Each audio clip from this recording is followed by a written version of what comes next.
Pertama kutukan, kedua karunia. Nah, kalau kutukan dari garis keturunan kakek neneknya itu terlibat okultisme kuasa gelap. Masuk ke generasi ketiga, keempat, kebanyakan kedua ya. Kedua, ketiga, keempat. Nah, itu dengan ciri sejak kecil bisa melihat setan. Nah, orang bisa melihat setan dari kecil, komunikasi itu bukan karunia, itu kutukan dari garis keturunan. Nah, kebanyakan gini nih orang tuanya itu kena sekali banyak masalah, musibah, dan bencana. Nah, beda dengan karunia dari Tuhan. Karunia dari Tuhan didapat setelah bertobat. Itu pun tidak bisa digunakan setiap saat. Kalau Tuhan kehendaki saja. Tapi kalau kutukan itu bisa komunikasi setiap saat.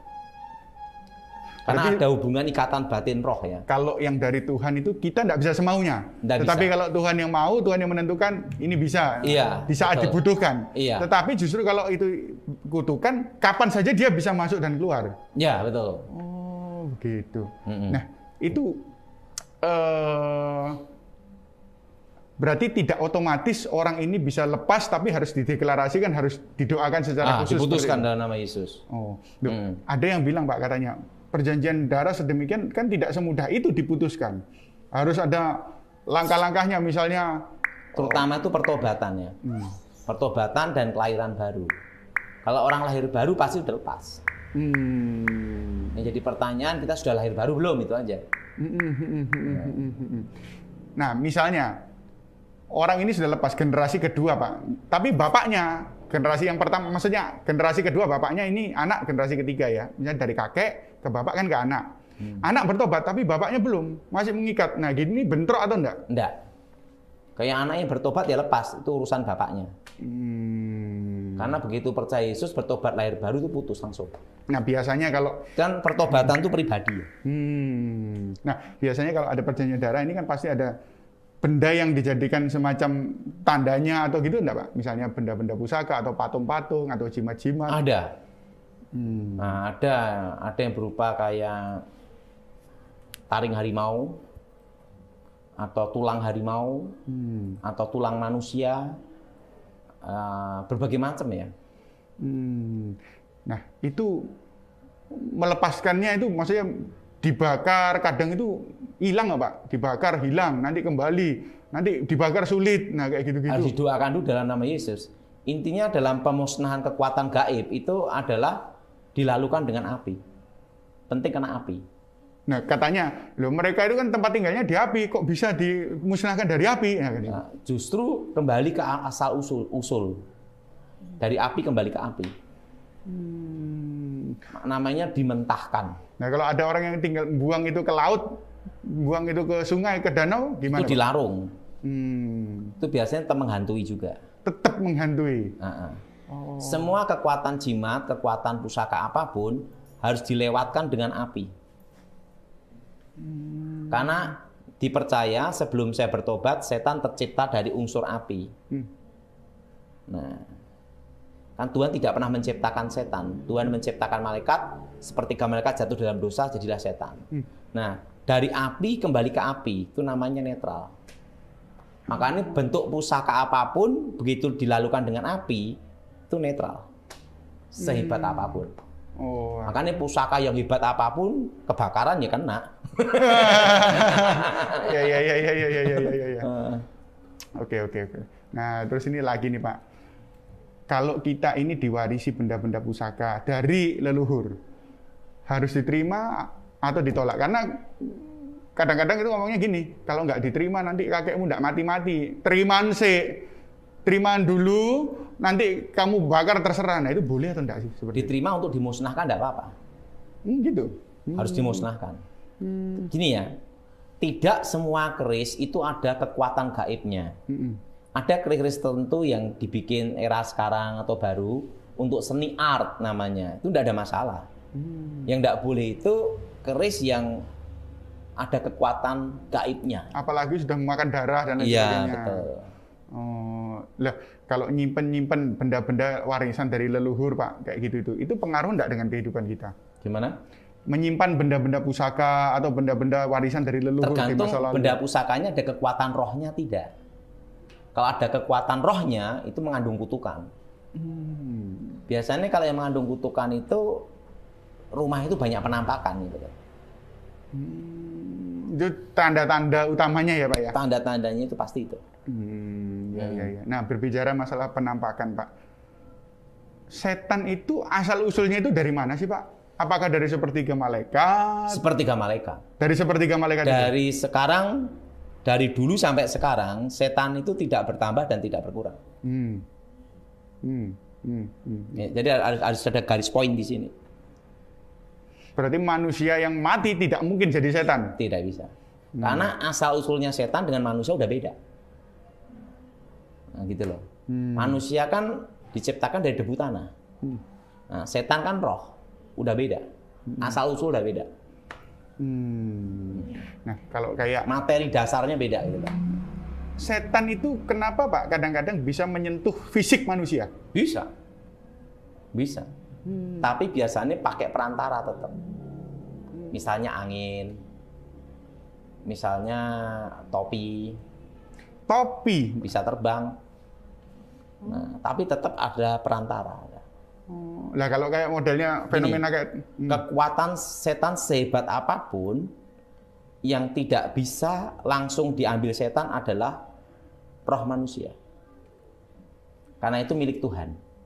Makanya setan itu kalau mau bunuh orang harus pakai perantara. Misalnya pakai mobil, pakai tukang santet, harus pakai media-media. Kalau langsung ambil roh tidak bisa, karena ada batas di sini. Itu ada batasnya, itu roh itu milik Tuhan. Jadi masih ada kendalinya di situ. Nah, tapi kalau kayak fenomena tuyul kayak gitu Pak, misalnya benda-benda itu dia bisa ngambil sesuatu, bahkan yang di dalam brankas dan lain sebagainya. Nah itu bagaimana benda yang fisik menjadi gaib? Masuk ke alam gaib. Sesuatu apapun yang masuk alam gaib langsung tidak berwujud. Tapi begitu kembali ke alam nyata, kembali wujud lagi. Karena disebut kalau alam gaib itu adalah bayangan bumi. Ya. Demikian pula sebaliknya ya, banyak orang yang kadang-kadang ngambil barang dari alam gaib diwujudkan di alam jasmani. Bisa. Itu benar-benar ada Pak itu Pak. Misalnya ada mengambil batu-batu. Ya, tapi itu batunya dari awal udah ada. Tetapi tidak kelihatan karena ditutupi alam gaib. Begitu ini dibuka ya kelihatan. Yang tidak bisa dilakukan setan adalah mencetak uang. Duh, ada dukun penggandaan uang loh Pak itu Pak yang bohong. terkenal. Kenapa?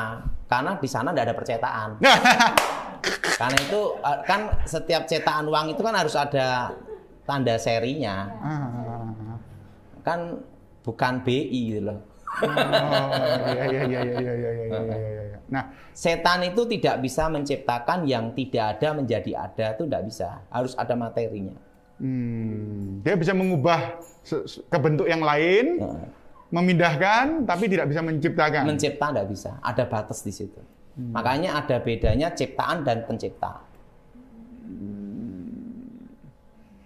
Nah, kalau seperti misalnya tuyul Pak, tuyul dan lain sebagainya. Banyak loh orang-orang yang kadang-kadang barangnya hilang terus. Nah itu perlindungan untuk rumahnya itu apa harus dilakukan sesuatu atau seperti apa? Makanya kan kalau kita di Kristen ada namanya minyak urapan.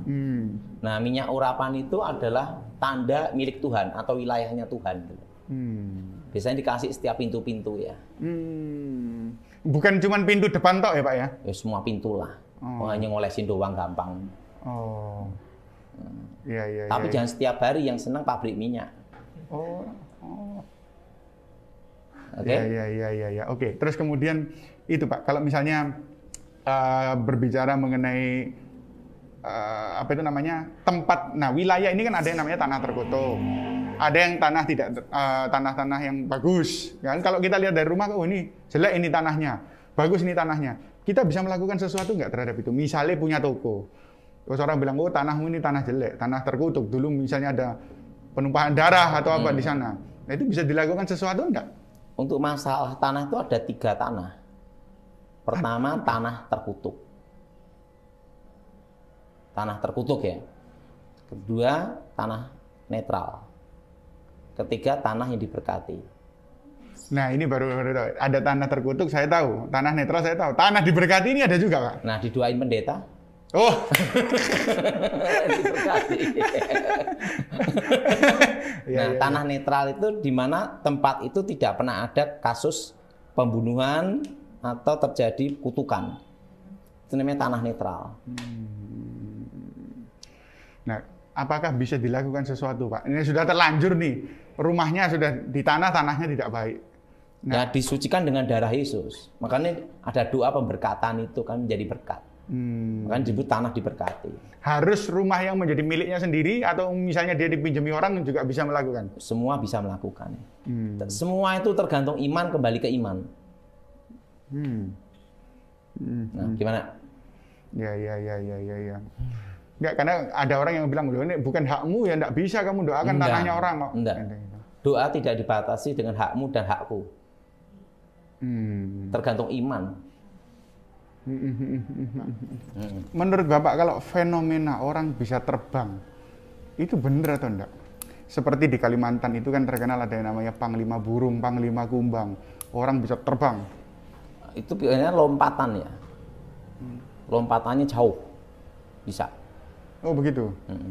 Tapi kalau benar-benar terbang itu enggak bisa ya? Kayak Superman, enggak bisa. Yang ada di film. Nah, tapi kalau ada orang terbang hanya lompat gini. Pertapa ngawang itu, Pak. Nah, itu bisa. Itu kan pakai kekuatan gaib sehingga anti gravitasi ya.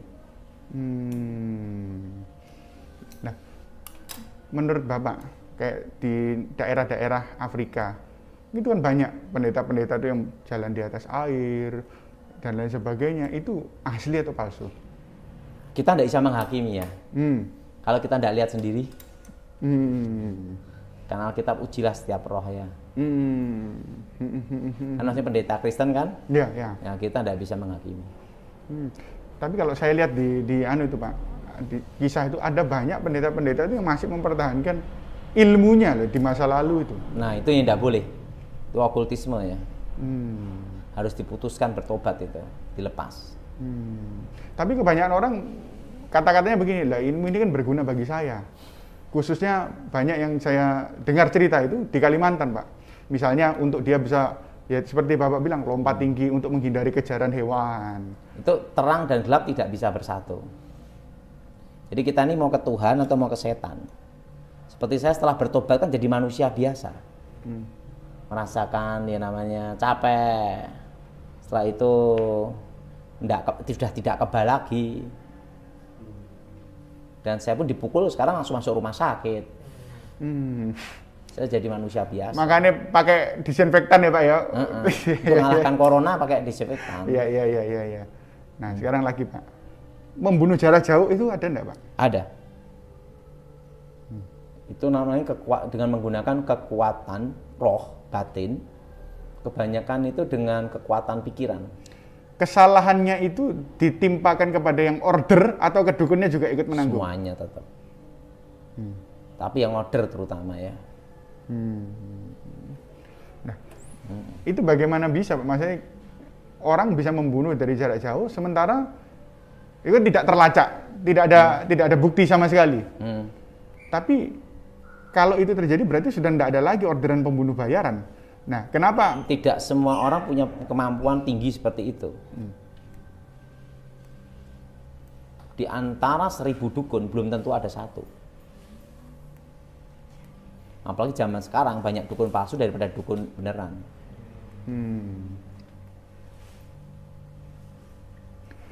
Berarti kalau namanya membunuh dengan jarak jauh, apakah dukun itu selalu mau, Pak, bila mendapat order seperti itu? Meskipun bisa? Belum tentu. Karena ada kutukannya kan ya. Ditanggung, namanya kutukan darah. Membunuh itu ada kutukan darah. Ke anak cucu ya. Dia biasanya mikir di situ. Nah, sekarang kita mau tanya, Pak. Arwah gentayangan. Menurut Bapak ada enggak arwah gentayangan? Enggak, itu roh setan menyamar aja.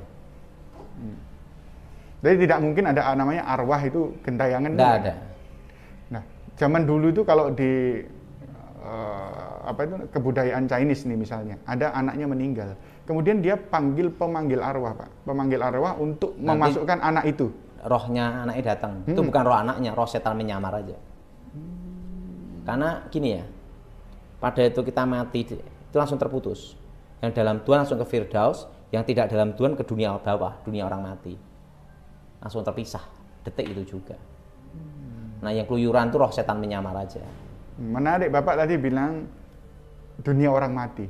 Nah pada zaman dahulu, sebelum Kristus ya, sebelum Kristus, zaman Samuel, apakah masih bisa dipanggil arwah itu? Tetap enggak. Berarti pada waktu Samuel itu dipanggil oleh, itu bukan Samuel? Bukan Samuel, makanya nubuatnya tidak terjadi. Dikatakan bahwa Saul, engkau dan keluargamu semuanya akan mati. Buktinya ada anak Saul yang tidak mati. Namanya Isi-Boset kan, menggantikan jadi raja. Tapi sebentar aja. Setelah itu Mikal, istrinya Daud, tidak mati juga. Nah, setelah itu Mephiboset tidak mati juga. Jadi yang tidak terjadi.